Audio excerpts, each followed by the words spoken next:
Hi, I'm Patrick. That is Brian. That is Lloyd. Together we are just got played. We're here at the Cloak and Blaster. We just got done playing a game called or it might be called something else, but we don't know yet. But And it was pretty cool. it was and it was pretty cool. Join us for Or at the Cloak and Blaster by QSF Games.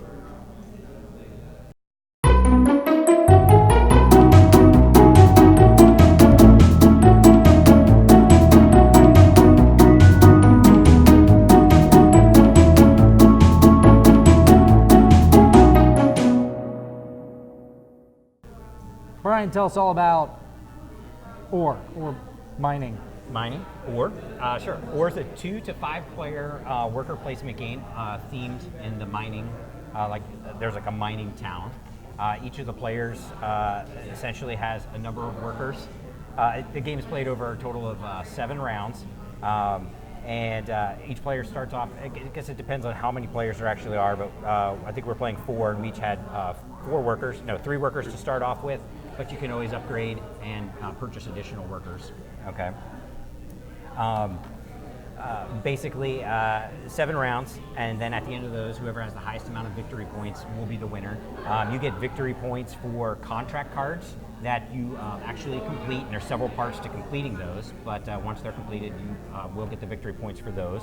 You also get victory points for every $10 in cash that you have, and you can also get victory points for there's like a mining cage that you can build that's worth either 2 or 3 points at the end of the game. And then finally for different types of buildings that you can construct, they're each worth a certain amount of victory points. So between your buildings, your other types of equipment, and completing contracts get you all your victory points at the end of the game.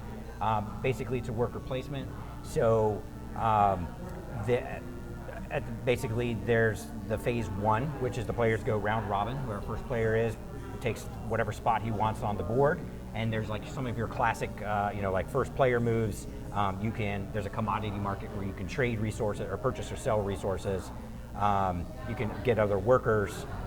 You can actually mine any of the 5 different resources. There's lead, coal, copper, iron, and gold. And each one of these has their own deck, and a random card is flipped out, and there's a number of spots on there. If you're the first worker to be placed on the board, for one of those resources, you take the topmost spot, and then basically at the end of the turn later on, they're all gonna, go deeper into the mine, and when they go to collect the resources later on in other turns, they're gonna get more and more of those resources. And so, let's see. There's a permanent office where you can build buildings. Right. There's the private mine, which you were very fond of. Oh yeah, the private mine, you can pay an extra 5 gold. You can actually select the one type of resource for that mine, and so you can actually never get shut out when you're going with those, but you are limited to having one private mine. Also going back to the resources, there's also an economy in the game, so depending on which card is flipped up, that's the price, the purchase and sale price for that. So when you go to the commodity market, that'll determine how much you're going to buy or sell that type of resource for. After all the workers are placed, you move into the collection phase. So you're going to gather all of your resources from wherever your workers were placed on the regular mines plus your private mines. You're going to then move all of your workers down, and then if they move off of the card, you're going to draw a new random card for that type of resource. And then you move into phase 3 of each round, which is the business phase. Here's where any contracts that you've acquired during the game, you have to try to complete each part of the contract, which basically is you have to take some of the resources that you gathered, allocate them to that portion of the contract, and if you successfully do that, you're going to gain some money, and you're going to take the cash. And then if you cannot complete any part of the contract that you have to move down on, then you're going to actually lose that contract. So you're going to lose out on getting the chance to earn those victory points later on. If you happen to complete the last portion of that contract, though, then it becomes counts for the victory points at the bottom of the card. Plus, it tells you how many of the buildings you can actually construct, assuming you can afford them in either resources or with your cash.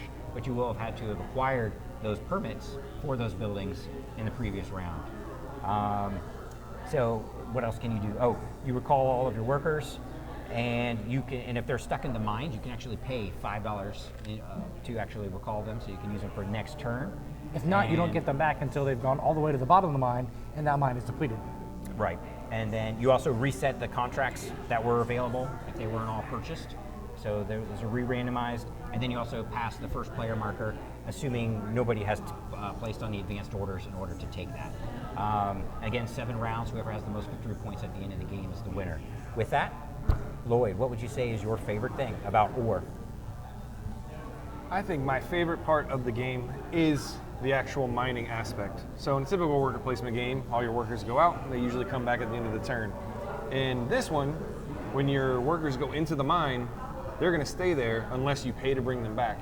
The reason why I like it is because it actually speeds up the gameplay, because as people commit more and more of their workers to the mine, turns take less time because they have less actual workers to allocate to other actions. So it speeds up analysis paralysis, and it just, that going down deeper, how long do I want to commit to that mine before I come back out? I like that. Kind of splits it off from other worker placement games. That there is a cool mechanism. Brian, if you had to pick one thing that you like the most. I kind of alluded to it earlier, but my favorite my favorite aspect of the game is the one spot on the board, the private mine. So you can pay an extra 5. You select the resource type that you want and one of the random cards on there, and then you get a little temporary worker. So he'll only stay on the board for a couple number of rounds, but it's whatever resource so you never get shut out of the specific resource. And no one else can jump in on it either. Right, exactly. Pretty cool. What would you say is your favorite? Art. There's not a ton of actual artwork in the game, but the board I think is absolutely gorgeous. And I like the graphic art. I think they did a really good job on the graphic art. I hope we have a prototype, so I hope they improve the size of the print just a little bit. But other than that, I like all of the artwork and graphic artwork of the game. I'm very happy with it. If you had to pick one thing that you like the least, however, Mr. Fiore. Change it up on me. Yeah, I like to switch it up a little bit. I think I would have to say the thing that I like least is normally a lot of times when you place your workers out there onto something where you're going to gather resources, you're going to take those resources right away so that you can actually do something or plan how you're going to spend them. But in this case, you don't actually get them to the end of during phase 2 of the collection, which is after all of the workers are placed. So sometimes it's like you have the resources right in front of you that you're planning with, plus future resources that you're going to get. And sometimes that can kind of throw me off as to what I'm trying to do.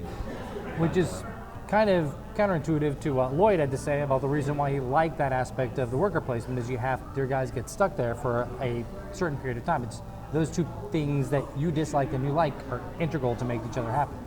Lloyd, if you had to pick something that you like the least? The theme is a little dry for me. It's a game about mining. It's not a terrible theme. It's just it's not my theme. But miners across the country right now hate you. That's true. That is true. Unfortunately, Sissy Spacek, coal miner's daughter, she hates you right now. I'm willing to live with that. Overall, though, I mean, that didn't detract. It's like mini Euros in that the theme is there, but it doesn't really add much or detract from the gameplay. The mechanisms are what make the game in this, and the theme is just kind of. That sounds like a fracking cop-out to me. Well, there's no fracking in this game, but that was a fracking cop-out, I guess. If I had to pick something I like the least, it's kind of something that ties into more what Brian said, is when you do have those guys out there for an extended period of time, you may or may not be able to remember when you're going to get it at that exact same moment when you're first starting to play the game. So it makes it a little mathy for me. There's lots of stuff you need to plan ahead. Like many Euros, you do need to make sure that you do that. This one adds an extra step of complication to that. So you may, when you first sit down and play this game, you've got lots of bits and pieces, you're gonna have lots and lots of focus. I'm sure that comes secondhand after you play it more than once or twice or 3 or 4 times. But it's a little mathy, even for a Euro, and I love the art. Again, or hand, right? Or. I'm Patrick, that's Brian, that is Lloyd. We're at Cloak and Blaster. Thank you very, very much for watching. Or coming to Kickstarter soon. Dig deeper. Mining Essen.